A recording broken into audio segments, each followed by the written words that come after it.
Soma really snuck up on me. After not having been too impressed by Amnesia, Frictional's underwater follow-up wasn't initially something I was invested in playing. Well, that and my thalassophobia, but we already talked about that. The first few hours of the game weren't very gripping to me. It just felt like another run from monsters and close the door behind you kind of game. The jump scares felt a bit clumsy, and the lore dumps weren't all that interesting. At first. But here and there, a few moments really made me curious as to what was going on at the bottom of this ocean. Robots who felt excruciating pain. A long-dead woman's memory powering an AI that longed to save all of humanity, and the realization that the player is just a copy of the consciousness of the man that we thought we were playing as. Simon Jarrett, right? The game was winning me over with every step I took, and then this happened. Sorry about any discomfort. This should be over soon. Copy completed. That's how Soma hooked me. I had to make a decision after copying my memories into a new diving suit as to whether I would shut off my old self forever, or let him live on in this hell with no chance of escape. This moral dilemma wrecked me when I played, and it wasn't even something that affected the gameplay. The ending is the same no matter what you choose, but the game really asks you to look inside yourself and figure out what you believe is the correct option here. Plus, the voice acting in this moment really sells the emotional impact. You realize how messed up this is? Please, I didn't mean to upset you. How did you expect me to react to this shit? Please stop. You're fucking disgusting. I've never experienced a moment that intense in a video game before. Overall, Soma is a great representation of how video games make you care. But how do they do that? Personally, I think character deaths are a pretty cheap tactic to make the audience feel invested in a particular story. At this point, the scripted death gets used and overused in everything from Dragon Ball Z to Call of Duty campaigns, and it means next to nothing anymore. After a while, characters just begin to feel like disposable pawns for writers to throw away and bring back as they choose. It feels unearned a lot of the time. Especially when they happen too early for us to get invested in a character. Famously though, Pixar's Up made this emotional opening work so well because it showed us relatable life milestones between a couple as they met and grew old together. Within minutes, we see their highs and lows and root for them. So when death comes knocking, it's hard to watch without crying, even today. The audience had space to become invested in this relationship and relate to both of these characters. So this death was impactful.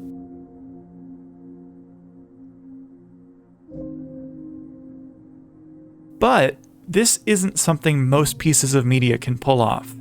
Within minutes of launching Ori and the Blind Forest, we're introduced to a silent purple creature named Naru?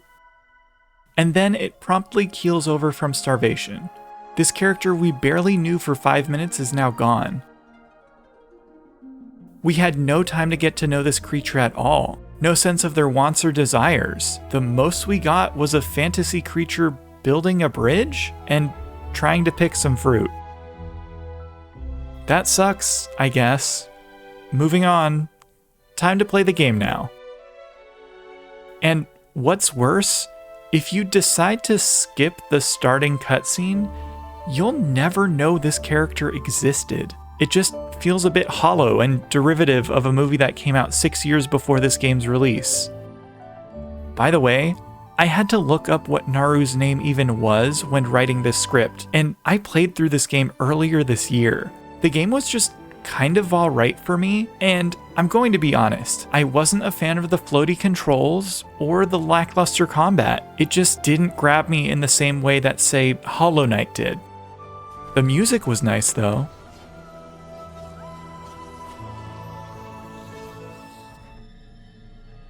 I think deaths in video games are much more impactful when they're on you, the player. They can mean something beyond seeing a game over screen and having to try again.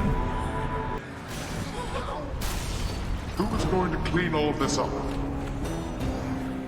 Difficult strategy games like Darkest Dungeon use permadeath to force you to consider each choice you make, getting you invested through risk management. One wrong step could ruin your entire carefully constructed party. And because of the game's persistent autosave system, you can't rewind and try again if you fail. No reviving if you lose your strongest fighter. The game affords you no unearned victories. You have to live with the consequences of your bad decisions as the world of the game chugs on regardless, just like real life.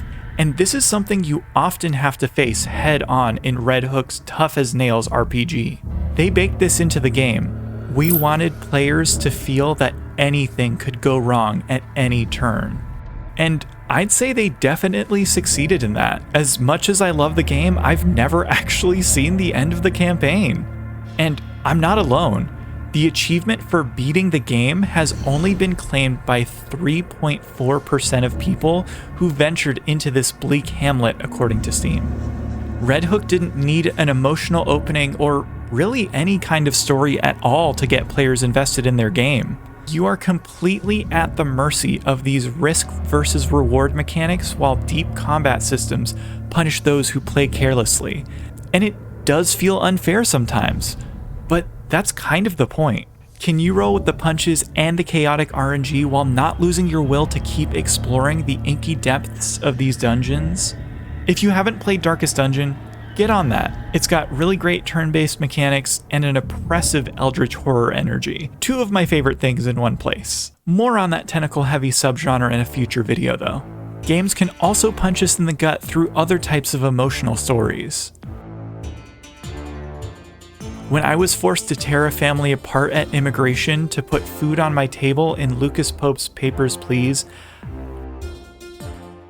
I had to take a step back from my monitor and collect myself. As an immigrant myself, I know just how distressing moments like that are in reality. But throughout the game, you're told of abusive brothel owners and dangerous revolutionaries, but you're just here to do your job as emotionless as possible. So if they've got the right documents, you need to let them through to heat your home that night. And on the flip side, you have some of the sweetest characters, like Georgie, who you can't let through if you're planning on getting paid.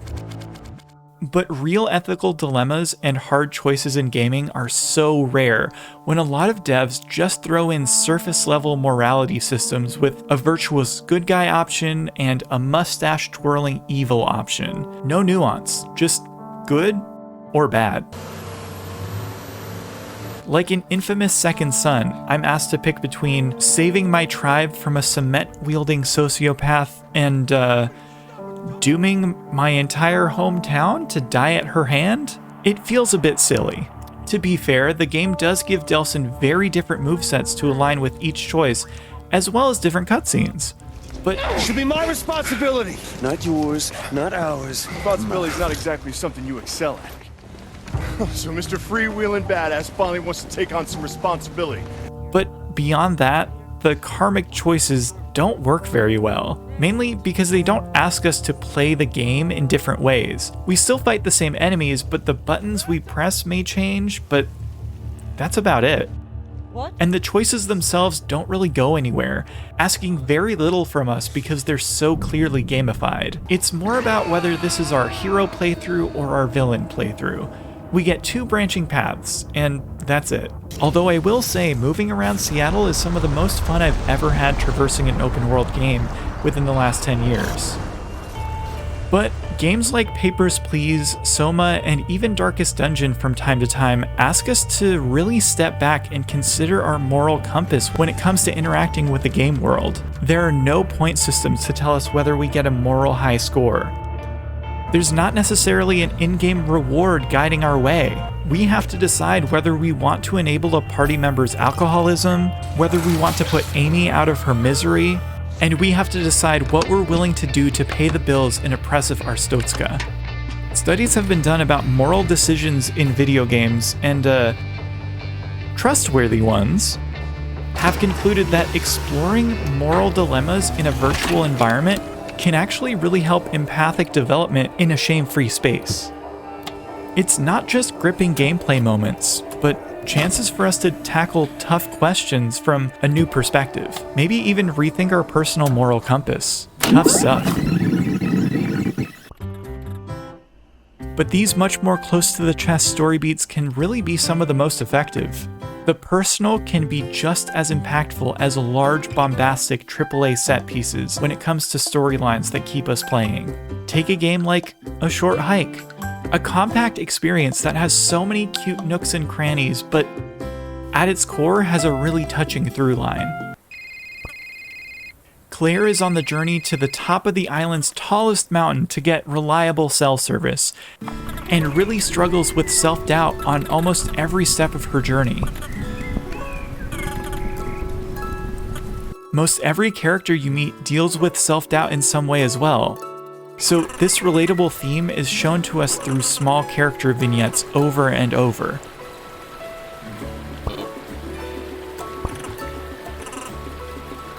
But when we reach the top, Claire is finally able to speak with her mother. A moment that nearly made me tear up. She realizes that her self-doubt has really been standing in her way all along and finds the courage to take a literal leap of faith. It's truly as personal as it can get. There's no final boss or combat encounter to get in our way. Just some challenging climbing while our feathers ice over. No need for a world-ending catastrophe when the story's themes are able to hit home with a climax like that one. The creator of A Short Hike, Adam Robinson Yu, says, "I wanted A Short Hike to be loosely about coping with anxiety and self-doubt, appreciating nature, and, with regards to the ending, how your relationship with your parents changes as you get older. For a while, I've wanted to make a game that was meaningful to me, and hopefully to others as well." I would definitely say he succeeded in that.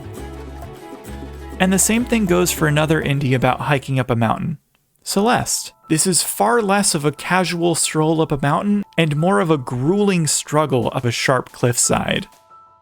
But it deals with similar themes of anxiety and overcoming your self-doubt. Madeline's adventures up the mountain see her pulling off precision platforming feats while being confronted with reminders of how little she believes in herself. As someone who struggles with anxiety, this game really spoke to me.